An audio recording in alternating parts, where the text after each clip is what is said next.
are about to move one step closer to achieving that dream right before your very eyes. This is the moment. Let's meet our top 10. Starting with our first finalist, USA. One of the things that makes me most unique is my versatility. I've been a civil litigation attorney. I'm also a fashion blogger. I'm an extra TV correspondent as well. I'm an impact ambassador for Dress for Success. That versatility is important to the job of Miss Universe. Hey, how are you guys? If I won the title of Miss Universe, my platform would expand incredibly. I would continue advocating for criminal justice reform. There are other countries that struggle just as much as the U.S. does, so I'd love to be the proponent of change for other people in other countries as Miss Universe. USA. Earning the next spot in our top 10 tonight, Colombia. Before I was named Miss Colombia, I worked as a lawyer. What got me into law was the decision to work for my country. That as a lawyer, as Miss Colombia, as a human being, as a woman, I have a passion towards my country, towards seeing it flourish, towards seeing it prosper. Right now in Colombia, we're getting together to claim for our rights. People are taking the streets, people are striking, people are asking for better opportunities in life, for better education, for less corruption, for equality. So if I was to be Miss Universe, I would go back home and I would try to unite my people. Colombia. Also moving on to the next round, Puerto Rico.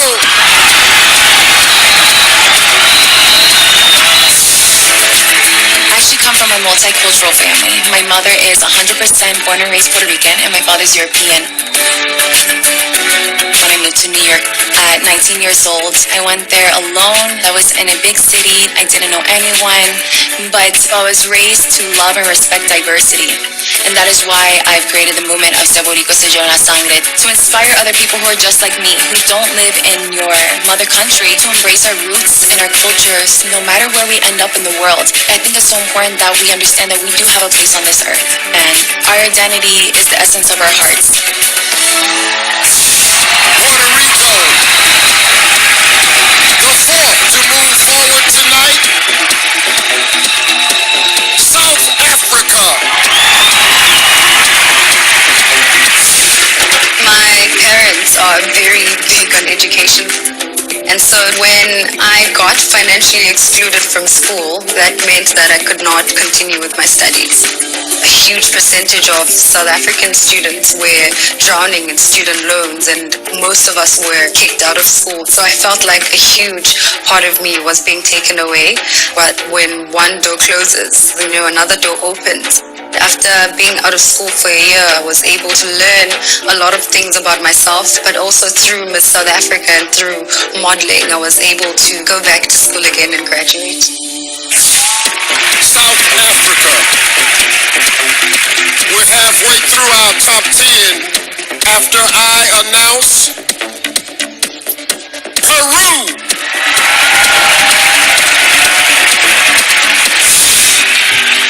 Lo que más me apasiona es encontrar ese potencial que tengo en mí para poder ayudar a otros, porque no hay nada más bonito que ayudar y estar en servicio. Es muy importante ayudar a los niños porque la educación es la base del éxito, y los niños no solo son el futuro, sino son el presente. Por eso yo siempre he creído de que si apoyamos a los niños, podremos construir una sociedad mejor, porque depende de ellos de que el mundo sea mejor. Y yo creo que cuando aportamos algo bueno para los demás, podemos hacer una gran diferencia. Peru. Also one step closer to the crown, Iceland.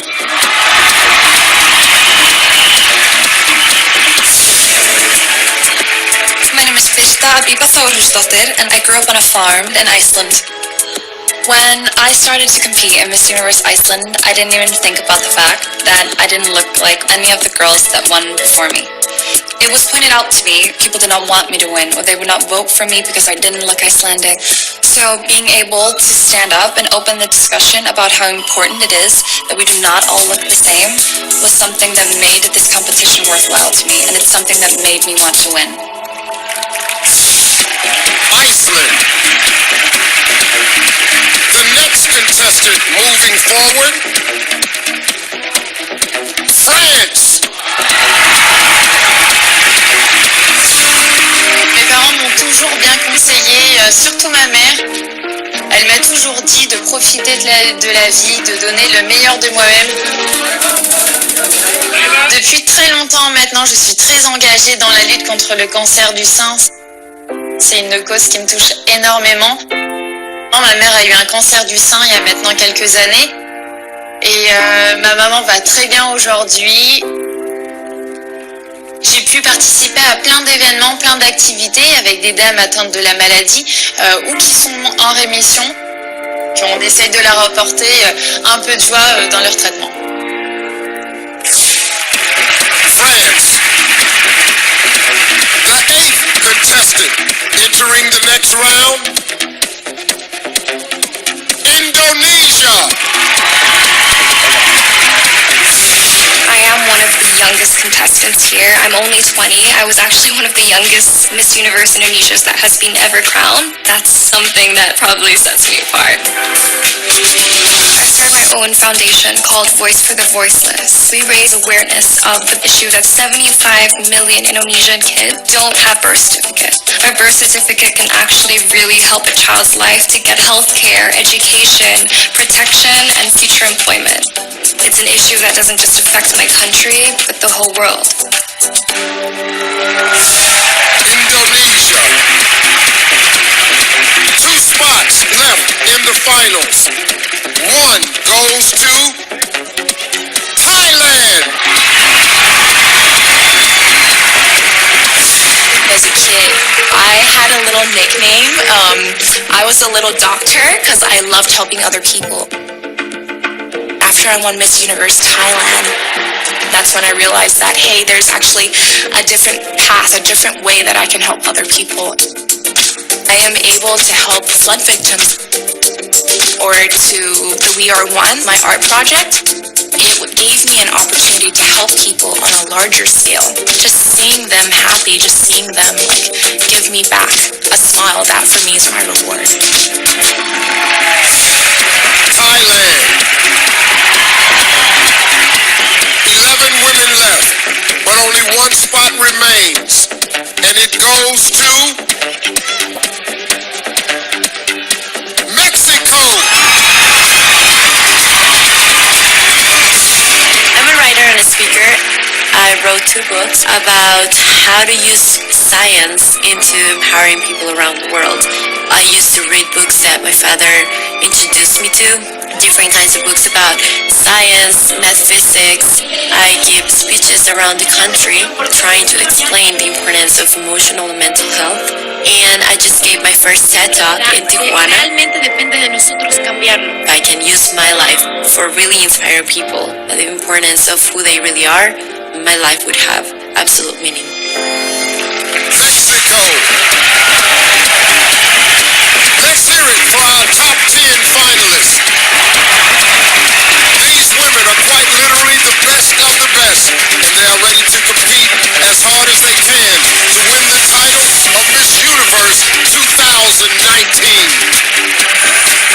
All right, we are halfway through the competition. We went from 90 to 20 down to 10. Indonesia, congratulations! Oh my god, thank you so much. I'm super, super excited to be here because this is actually the highest placement my country has ever experienced. So, Congratulations, the highest placement your country's ever experienced, and you're the youngest. You weren't even born when I was Miss Teen USA. I know you have a lot more competing to do. Go get your swimsuit on. Congrats, I'm so happy for you. thank you so much. All right, you guys, so much more left. Back to you, Steve. We've got the swimsuit and evening gown competitions coming up. But right now, I want to talk about some wardrobe that was even more elaborate. Earlier this week, all the contestants competed in a national costume contest. Here's a look at the winner, Philippines. This is it right here. I thought I had on something fly, but girl, you just, woo, cake. oranges and potato chips. This is a lot. Yes. It's not Philippines, it's Malaysia. Okay, well, let me explain something to you. I just read that in the teleprompter. Y'all gonna quit doing this to me. I can read. It said now. They trying to fix it now. See, this is what they did to me back in 2015. Played me short like that. This is Malaysia. I really love this national costume of Malaysia. It's crazy.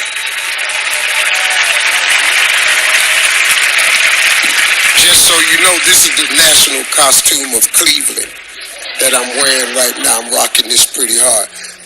Congratulations, this is really nice. Thank you so much. Well, I would like to explain what this outfit is all about. So, this is representing one of the state in Malaysia, which is the Malacca state, and it's a historical heritage in my country. So what you see here is 5 tables filled with food that we have during the high tea sessions. And what I've worn here is the bride's outfit of the mixed marriage between the Malays and the Chinese. And the wings here defines the tail of the goldfish, which they believe that is a sign of prosperity. So I am 3-in-1, and Steve, we are kind of matching actually. Yes, whatever you said, yes. I'm scared to say your name again because I don't know what the hell this teleprompter got in it. Thank you, Malaysia. An outfit that nice, you ought to wear it again somewhere. That's really nice. Hey, okay, let's head backstage and see if it's as crazy as I know it is. Thanks, Steve. I'm hanging out backstage in the Chi Lounge with Miss Poland.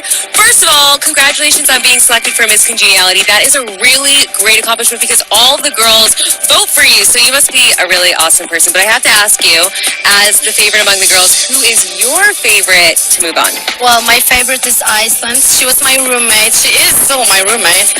I hope for her to win, really. She's so kind and goofy and funny. I love her. That's amazing. I hope you know that Miss Congeniality is an amazing accomplishment, and even just getting it this far, you've done so much, and this pageant will open up so many opportunities for everyone. So maybe we should go cheers to that later. I'm ready for that. I'm so happy for this title, really. It's the best thing. I even asked my followers tonight to really keep their fingers crossed for this. Amazing. Next,